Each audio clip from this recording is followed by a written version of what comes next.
হঠাৎ দেখা এই মামাটার হাতের ঝালমুড়ি বলেন, চানাচুর মাখা বলেন বা ছোলা মাখা বলেন, সব কিছুই কিন্তু খুবই অনন্য। আর যেহেতু অনেক দিন পরে তার সঙ্গে দেখা, তো ভাবলাম একটু ছোলা মাখা খাই।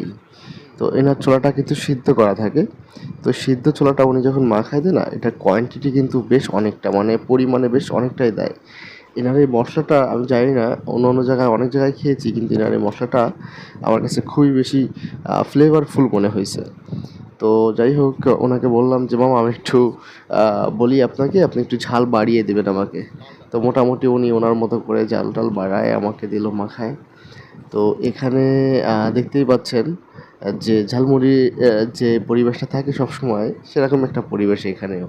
খুব বেশি পরিষ্কার পরিচ্ছন্ন না, সব কিছু এলোমেলো সাজানো, ঠিক আছে, এদিক ওদিক রাখা।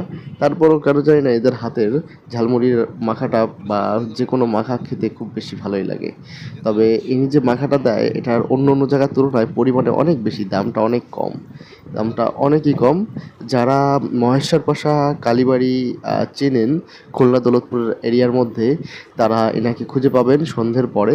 তো আপনারা ট্রাই করে দেখতে পারেন এনার হাতে ঝালমুড়ি বা ছোলা মাখা। আমি প্রেফার করবো আপনারা ছোলা মাখাটা একবার হলেও ট্রাই করে দেখবেন, কারণ এনার ছোলা মাখাটা আসলে সত্যি সত্যি অনেকই ভালো।